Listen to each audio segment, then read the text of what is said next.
নমস্কার সবাইকে। Sanjay sir Bangla YouTube চ্যানেলে তোমাদের সবাইকে স্বাগত। আমি আমার এই চ্যানেলের মধ্য দিয়ে মাধ্যমিক এবং উচ্চ মাধ্যমিকের বাংলা পাঠ্য বিষয় সংক্রান্ত ভিডিও সময় মতো দেওয়ার চেষ্টা করব। আশা করি তোমরা যারা এবছর মাধ্যমিক বা উচ্চ মাধ্যমিক দেবে তাদের জন্য আমার এই ভিডিওগুলি অবশ্যই কাজে লাগবে। তাই ভিডিওটি ভালো লাগলে চ্যানেলটি সাবস্ক্রাইব করবে আর বেল আইকনটি অবশ্যই প্রেস করবে, যাতে আমার নতুন ভিডিওগুলি আপলোড করা মাত্র তোমার কাছে নোটিফিকেশান চলে আসে। তো শুরু করা যাক আজকের একটি নতুন ভিডিও দিয়ে। আজকের বিষয় হলো উচ্চ মাধ্যমিক তৃতীয় সেমিস্টারের পাঠ্য বাংলা ভাষা প্রবন্ধ সংক্রান্ত কিছু গুরুত্বপূর্ণ এমসিকিউ। তো চলো দেরি না করে আমরা এক এক করে এমসিকিউগুলো একটু দেখে নিই। প্রথম প্রশ্ন, স্বামী বিবেকানন্দ কত খ্রিস্টাব্দে বাংলা ভাষা বিষয় সংক্রান্ত এই পত্রটি লিখেছিলেন? উত্তর, 1900 খ্রিস্টাব্দের 20 ফেব্রুয়ারি স্বামী বিবেকানন্দ এই পত্রটি লিখেছিলেন। কোন পত্রিকার সম্পাদককে স্বামীজি পত্রটি লিখেছিলেন? উত্তর, উদ্বোধন পত্রিকার সম্পাদককে স্বামীজি এই পত্রটি লিখেছিলেন। নেক্সট প্রশ্ন, কোথা থেকে সম্পাদককে স্বামীজি পত্রটি লিখেছিলেন? উত্তর, স্বামী বিবেকানন্দ যখন আমেরিকায় ছিলেন তখন আমেরিকা থেকে স্বামীজি এই পত্রটি লিখেছিলেন।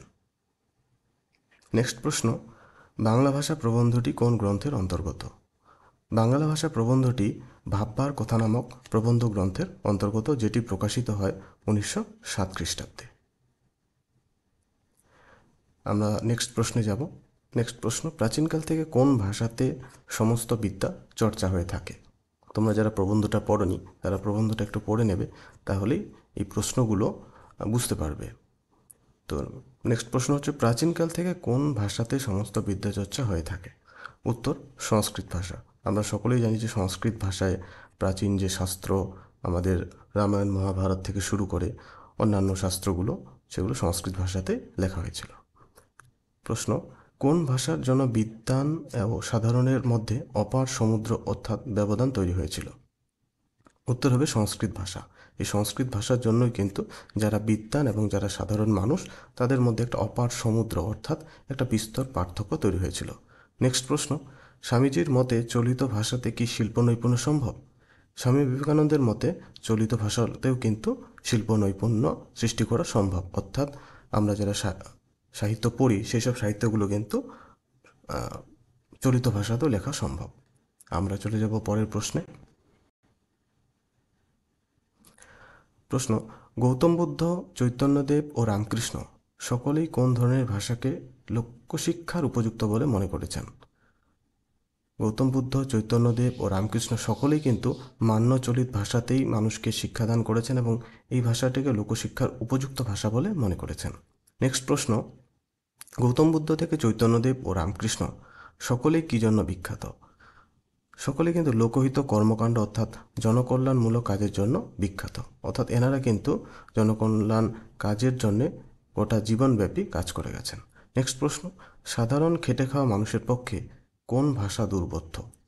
সাধারণ খেটে খাওয়া মানুষের পক্ষে সংস্কৃত ভাষা বোঝা এবং বলা দুটোই কিন্তু দুর্বোধ্য বলে স্বামীজির মত প্রকাশ করেছেন। নেক্সট প্রশ্ন, রাগ, দুঃখ ও ভালোবাসা কোন ভাষার দ্বারা প্রকাশ করা সহজ হয়? রাগ, দুঃখ, ভালোবাসা কিন্তু চলিত ভাষা অর্থাৎ আমাদের যে মুখের ভাষা, সেই আমাদের যে মাতৃভাষা সেই ভাষাতেই প্রকাশ করা সহজ হয়। আমরা নেক্সট প্রশ্নে যাব। নেক্সট প্রশ্ন, স্বামীজির মতে কোন ভাষায় কথা বলা স্বাভাবিক? স্বামীজির মতে চলিত ভাষাতেই কথা বলা স্বাভাবিক, অর্থাৎ চলিত ভাষায় কথা বলে আমরা আমাদের মনের ভাবকে খুব সুন্দরভাবে ব্যাখ্যা করতে পারি এবং অন্যের সেটা বোঝার পক্ষে সুবিধা হয়। নেক্সট প্রশ্ন, বাংলাদেশে বাংলা ভাষার বিভিন্ন রূপ প্রচলিত থাকলেও স্বামী বিবেকানন্দ কোথাকার ভাষাকে আদর্শ ভাষা হিসেবে চিহ্নিত করেছেন? প্রবন্ধ আমরা যদি পড়ি তাহলে দেখব স্বামীজি সেখানে কলকাতার ভাষাকেই কিন্তু প্রাধান্য দিয়েছেন এবং সেই ভাষাতেই সাহিত্য রচনা করা উচিত বলে তিনি মত প্রকাশ করেছেন। মহাভাষ্যের রচয়িতা কে? মহাভাষ্য আমরা প্রবন্ধ পড়লেই জানব মহাভাষ্য রচয়িতা হচ্ছে পতঞ্জলি। নেক্সট প্রশ্ন, মীমাংসা ভাষ্যের রচয়িতা কে? মীমাংসা ভাষ্যের রচয়িতা হচ্ছে সবরস্বামী। মীমাংসা ভাষ্যের রচয়িতা হচ্ছে সবরস্বামী। নেক্সট প্রশ্ন, বাংলা ভাষা প্রবন্ধে বিবেকানন্দ ভাষাকে কিসের মতো হওয়া উচিত বলে মনে করেছেন? স্বামী বিবেকানন্দের মতে ভাষা হবে ইস্পাতের মতো, যাতে করে সহজেই সবার বোধগম্য হয়ে ওঠে।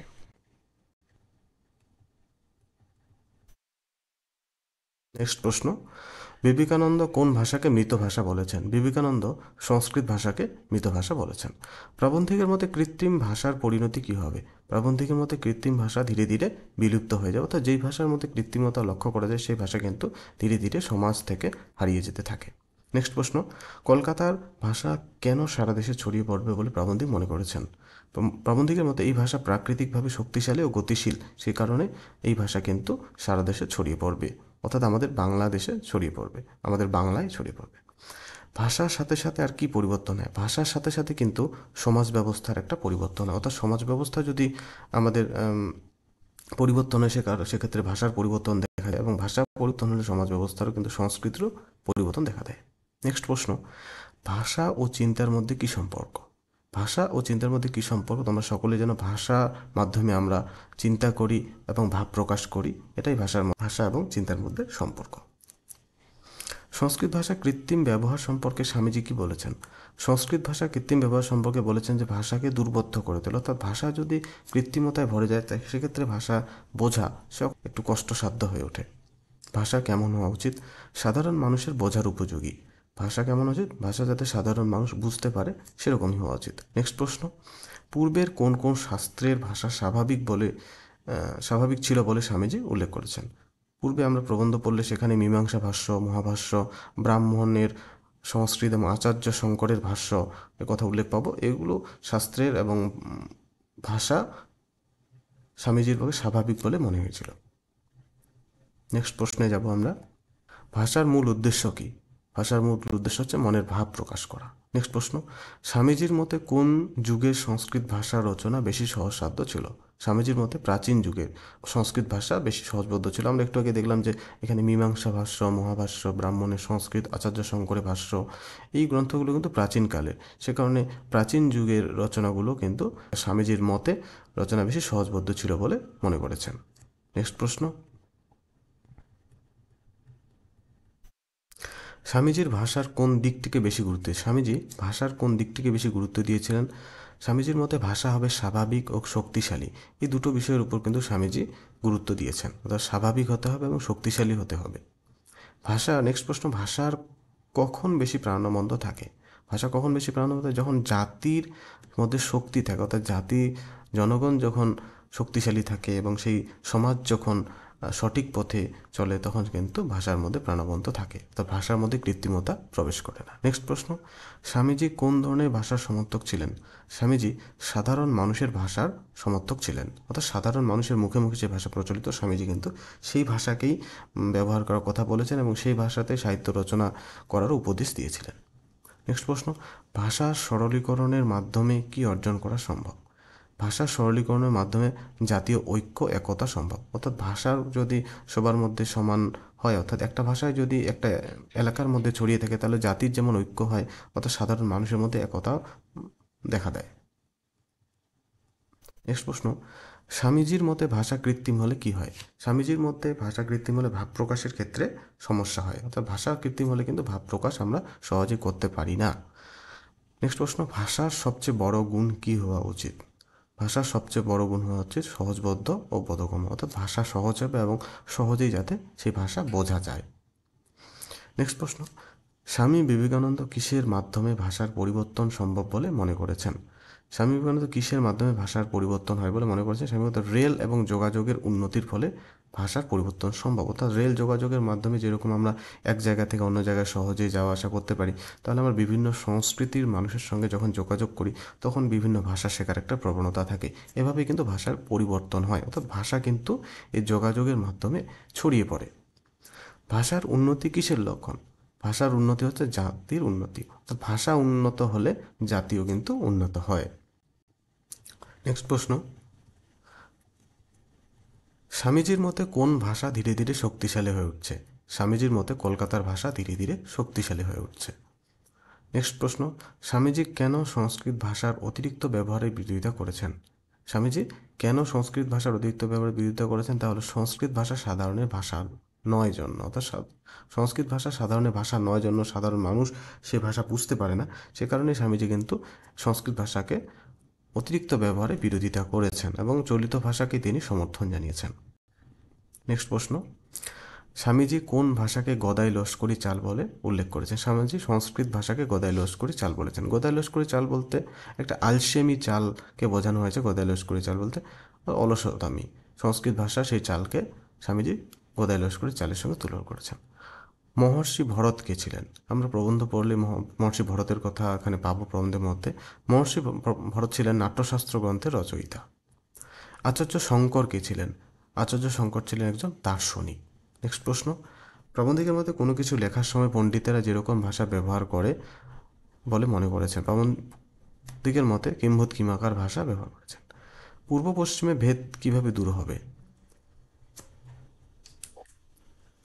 স্বামীজির মতে পূর্ব পশ্চিমে ভেদাভেদ দূর রেল এবং গতাগতির সুবিধার মাধ্যমে। নেক্সট প্রশ্ন, হিরে মুক্ত দিয়ে সাজানো ঘোড়ার উপর কাকে বসানোর কথা বলা হয়েছে? হিরে মুক্ত দিয়ে সাজানো ঘোড়ার উপর বাদরকে বসানোর কথা বলা হয়েছে।